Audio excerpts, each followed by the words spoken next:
So just noticing where you are in the retreat environment. On day 6, where we have just about a day left together.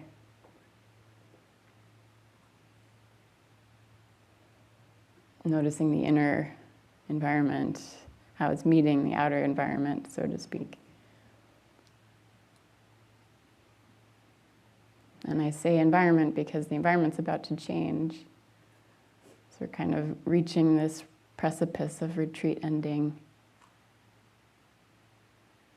You might notice how the inner landscape is feeling into that, maybe some excitement or grief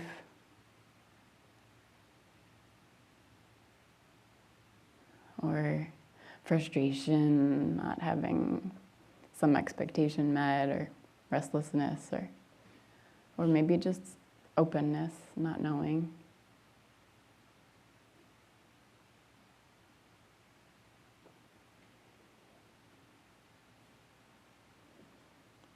And to follow off of Angela's pointings around letting go yesterday, it can often come up, how can I let go at home?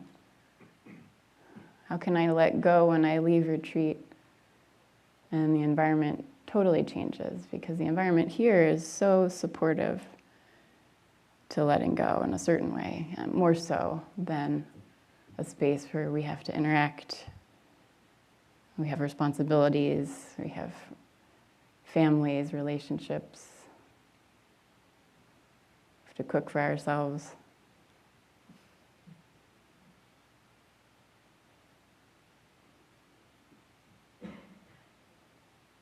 And the environment at home, just to kind of point out one of the main distinctions between retreat and everyday life is the complexity of the relational space. It's not actually that much more complex in terms of the sensory experience, but complex in terms of the layers of muscle memory we have around interacting and being a self in that space.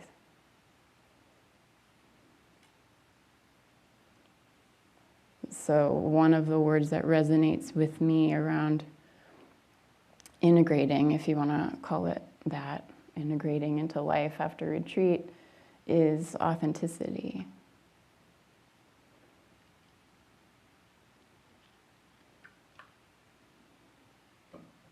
Just kind of a congruence of being as you are. Not needing to let go into some retreat self in everyday life, but being as you are, like matching what's happening right now with consciousness.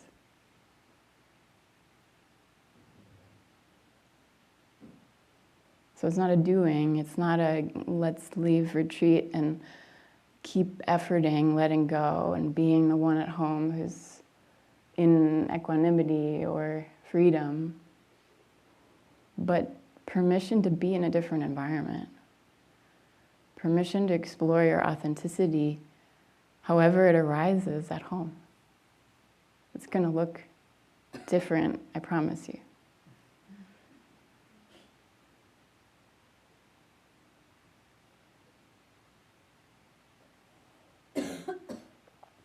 And the nice thing is that this congruence isn't something we have to dig up or find or create. It is who we are. And the nervous system is the one of the vehicles that we find this congruence. Every microsecond attuning to this environment, the organized nervous system is wired to be, in a sensory way, perceiving, and attuning. Okay, not okay. Sound, okay. Trees rustling, okay. Person screaming, not okay, right? That's the organized nervous system allowed to be present and attuned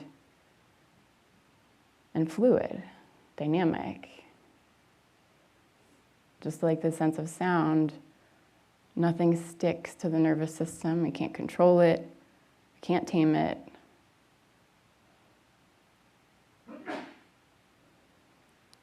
And so we're in an environment here that cultivates certain qualities of support. What happens when the environment's different?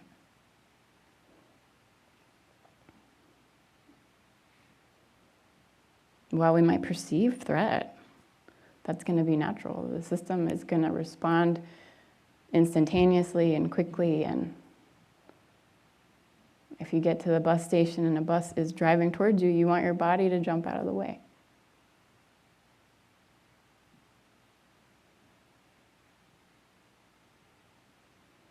And we all know the experience of a disorganized nervous system that's not actually responding to the sensory cues externally, but is responding to some sort of a reflection. It's innocent too. And I'm not suggesting that anyone needs to have a fully clean and organized nervous system to be authentic, to be free, to let go.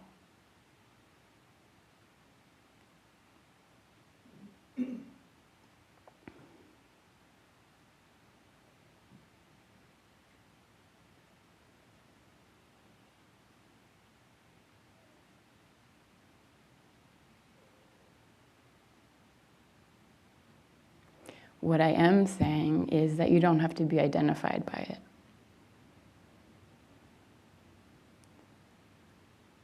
So let me give you an example.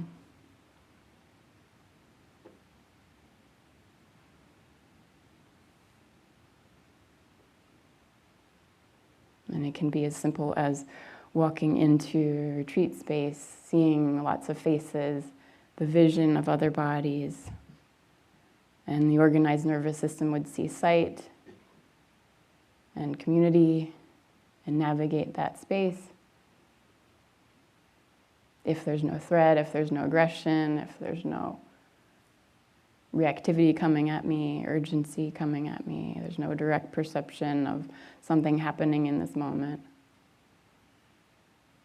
But what if I look out into this space and I see judgment? I see threat.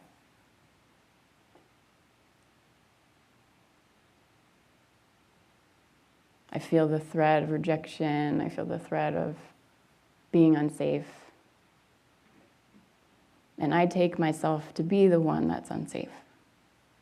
That's me. That's me, the identified mind, body, nervous system.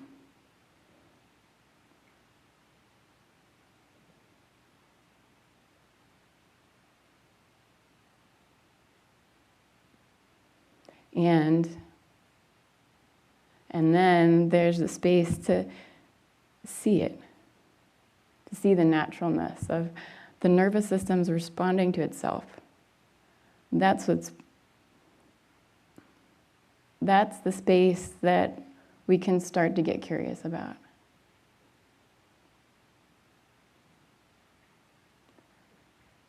Not taking myself to be that, but noticing almost the sense perception of threat, when threat is not in this moment.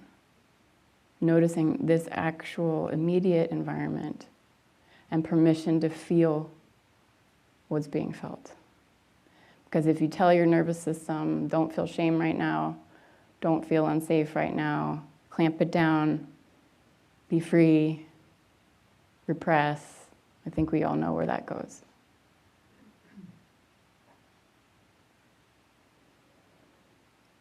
It's not also about indulging the nervous system or becoming unconscious, but consciously meeting it, consciously having a space to feel into it and meet it, transmutes the identity. There's just total permission to be in that moment having a response.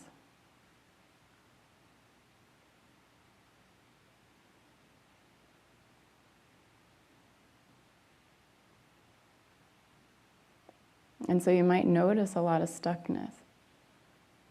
You might notice being hijacked in your everyday life. You might notice it here. Or these fixities.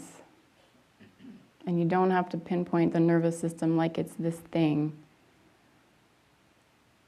It's very much in line with the continuum movement that we've been diving into this week and the Qigong of just the whole system that we're operating in moment to moment, and its vulnerability and its tendency to protect and its shifting of when we access safety. When we access that unconditional security that is okay with us being insecure, that works on us.